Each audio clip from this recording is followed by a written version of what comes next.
एक कथा आती है बड़ी सुंदर कि ठाकुर जी के अत्यंत समीप में रहने वाले 3 लोग हैं।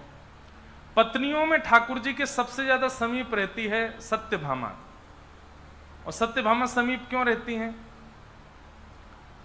सत्यभामा एक तो सुंदर बहुत है, दूसरा भगवान थोड़े से डरते हैं सत्यभामा से, थोड़ी सी ठाकुर जी को डरा धमका के रखती है इसलिए ठाकुर जी ज्यादातर उसी के संग ही सिंहासन पर बैठते हैं द्वारिका के।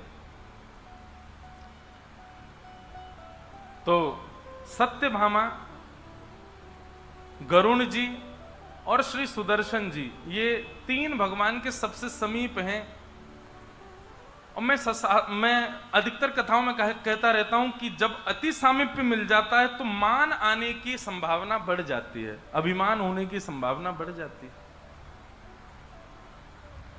एक राजा थे, वो राजा की सभा में बहुत सारे लोग बैठते थे। राजा बड़े प्रतापी राजा थे। उनके महल में एक सेठ जी रहते थे। तो राजा जब कोई निर्णय देते थे तो वो सेठ जी उनके कान में जाकर के बार बार पूछते थे, जल पिएंगे क्या? कभी पूछते आप दूध पिएंगे क्या? कभी कहते बोले आप कुछ खाएंगे? तो राजा कहते नहीं नहीं नहीं। तो बाकी के सब लोग जो थे उनको पता तो होता नहीं था इन्होंने क्या बोला। फिर वो बाद में पूछते तुम क्या बोलते हो राजा के कान में? बोले कि वो जो भी निर्णय देते हैं मुझसे पूछ के देते हैं, तो मैं ही जाके बोलता हूं उनके कान में, आप ऐसा ऐसा निर्णय दो। तो राजा बोल देते। बोले अच्छा, तुम्हारी सुन के बोलते हैं? बोले हाँ। ऐसे लोग संसार में बहुत होते हैं। वो श्रेष्ठ लोगों के आसपास घूमते घूमते सबको ये दिखा देते हैं, देखो हमारी बहुत चलती है, हमारे कहे से ही सब काम होता है, हमारे चाहने से ही सब होता है। तो अति सामीप्य में मान आने की संभावना बढ़ जाती है।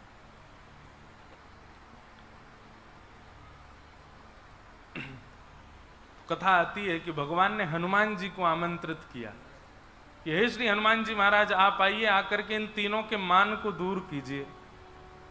तो श्री हनुमान जी महाराज द्वारिका पहुंचे और द्वारिका में जाते सबसे पहले सबसे सुंदर वन जो द्वारिका का था उसको उजाड़ना प्रारंभ कर दिया। द्वारिकाधीश की सभा में जाकर के किसी ने हल्ला मचा दिया। बोले महाराज जल्दी कुछ करिए। बोले क्या हो गया? बोले एक बानर आ गया है, पूरे द्वारिका को उजाड़ रहा है। भगवान ने सुदर्शन जी से कहा, बोले सुदर्शन जी आप चले जाइए, जाकर के उस बानर को देखिए आइए, क्या कर रहा है, पूरी द्वारिका में बहुत उत्पात मचा रखा है। सुदर्शन जी बोले इतने छोटे से काम के लिए मैं जाऊं? किसी अन्य को भेज दीजिए, बानर भगाने का काम है, डंडा लेके कोई चला जाएगा, भगाया आएगा। कई सैनिक गए लेकिन कोई सैनिक लौट करके वापस नहीं आया। तो भगवान बोले कोई भी आ नहीं रहा है, लग रहा है बानर बड़ा है, आप ही जाइए। तो सुदर्शन जी को इतना अपमानजनक लगा कि बानर भगाने के लिए मुझे भेजा जा रहा है। वो ठीक है भगवान, ऐसा प्रकोप करके आऊंगा कि बानर वंश ही खत्म हो जाएगा। सुदर्शन जी महाराज जैसे ही गए, वन में बैठे हैं श्री हनुमान जी महाराज, पूरा वन उजाड़ दिया। सुदर्शन जी ने जैसे ही आकर के हनुमान जी को देखा, जैसे ही उनके ऊपर आक्रमण करने लगे, हनुमान जी ने सुदर्शन जी को पकड़ा, अपनी कांख में दबा लिया और दबा करके बैठ गए। सुदर्शन जी की जीभ भी सब बाहर आ गई निकल करके, महाराज छोड़ा ही नहीं, कस के दबा लिया। शाम हो गई, सुदर्शन जी लौट करके नहीं आए। पूरी सभा में बड़ा चिंता का विषय होने लगा। भगवान बोले सुदर्शन जी इतना समय तो नहीं लगाते, आपको पता है दुनिया में सबसे तीव्र चलने वाली गति किसकी है? सुदर्शन जी की। श्री सुदर्शन जी महाराज और श्री गरुण जी महाराज ये मन की गति से भी तेज चलते हैं, ऐसा शास्त्रों में वर्णन है। सुदर्शन जी लौट करके नहीं आए। भगवान ने गरुण जी को बुलाया। 3 लोगों का मान दूर करना था, सुदर्शन जी का, गरुण जी का और सत्यभामा का। गरुण जी से कहा, बोले गरुण जी देख के तो आओ, तुम्हारे प्रिय मित्र सुदर्शन जी कहां रह गए? बोले नहीं आने वाले होंगे। बोले आए तो नहीं, बहुत देर हो गई, तुम जाओ। तो श्री गरुण जी महाराज को भी अपने ऊपर लज्जा हुई कि बताओ, मैं बानर को भगाने के लिए, सुदर्शन जी को ढूंढने के लिए मेरा प्रयोग किया जा रहा है, मैं गरुण, मेरा इतना प्रताप। कोई बात नहीं ठाकुर जी, मैं अभी जाता हूं, देख के आता हूं। गरुण जी महाराज जैसे ही गए, जाकर के वन में देखा महाराज, तो उन्होंने, हनुमान जी तो कांख में दबाए बैठे हैं सुदर्शन जी को।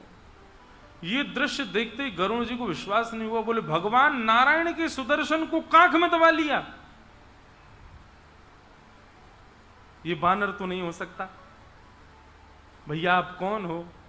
हनुमान जी मुस्कुरा गए, बोले आओ गरुड़ जी पधारो। गरुड़ जी महाराज समझ गए, बोले ओहो आप तो हनुमंत लाल हैं। अरे सुदर्शन भैया तुम पहचाने नहीं, हनुमान जी हैं ये तो। बोले मुझसे बात बाद में करना, पहले निकालो तो सही यहां से। गरुड़ जी बोले छोड़ दो, प्राण निकल जाएंगे। आंख ऊपर कर दी तो गरुड़ जी ने सुदर्शन जी को लिया, बेचारे हाथ पांव सब सूज गए उनके। गरुड़ जी महाराज बोले आप पधारे, भगवान आपकी प्रतीक्षा कर रहे हैं, आप जल्दी चलो। हनुमान जी बोले आप पहुंचिए, आपसे पहले पहुंच जाऊंगा मैं। गरुड़ जी बोले मेरी गति को चैलेंज? आप मन में सोचो भुवनेश्वर, तुरंत भुवनेश्वर सोचते, अगर आप भुवनेश्वर गए आपको तुरंत भुवनेश्वर दिख जाएगा, मन इतना तेज चलता है। पर मन की गति भी हल्की पड़ जाती है गरुड़ जी के आगे। हनुमान जी बोले आप पहुंचिए, आपसे पहले पहुंच जाऊंगा मैं। गरुड़ जी बोले मेरी गति को चैलेंज? मन की गति से तेज चलता हूं मैं। ठीक है हनुमान जी महाराज आप आइए, मैं सब व्यवस्था कर देता हूं वहां पर।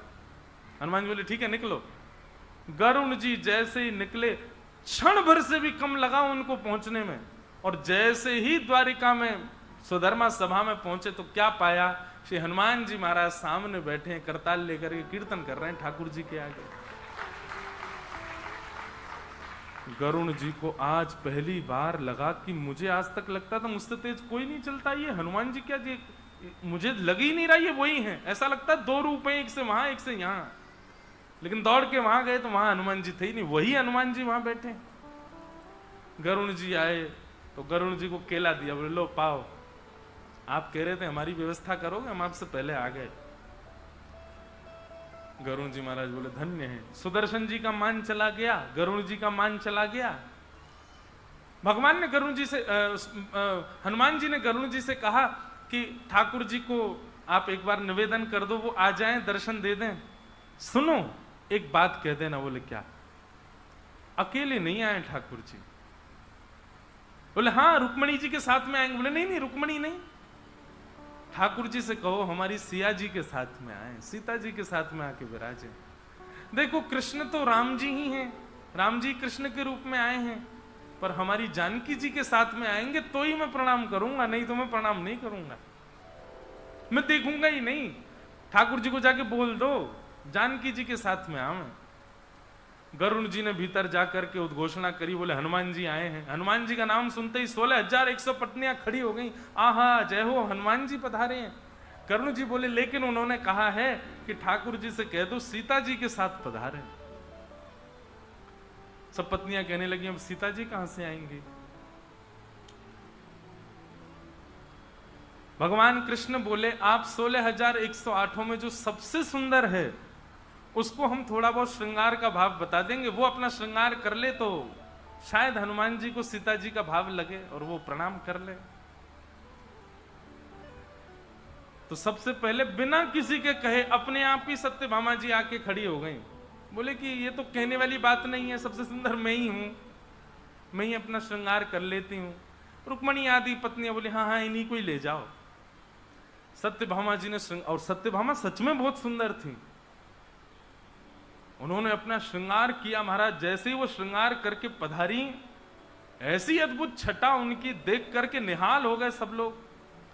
ठाकुर जी बोले चलें सभा में हनुमान जी के पास? बोले हाँ चलो। जैसे ही सभा में पहुंचे, ठाकुर जी को देख करके तो हनुमान जी के नेत्र सजल हो गए, जय हो मेरे रामचंद्र पधार, मेरे राघव जी पधार गए। ठाकुर जी आकर के सिंहासन पर बैठ गए। भगवान भुजा उठाने लगे, बोले आओ हनुमान गले लगो हमारे। इतने में सत्यभामा बगल में आकर के बैठ गई। हनुमान जी महाराज बोले एक बार जानकी जी को आने दो महाराज, पहले उनको प्रणाम करूंगा फिर आपको हृदय से लगाऊंगा। भगवान बोले बैठी तो हैं। बोले ये तो कोई दासी लगती है हमें? भगवान बोले दासी नहीं है, ये हमारी पत्नी है। बोले अच्छा अच्छा क्षमा, मुझे लगा पता नहीं कोई दासी आ गई। अच्छा मैया प्रणाम। अब तो उनको क्या स्वीकार प्रणाम, वो तो रूठ करके चली गई भीतर।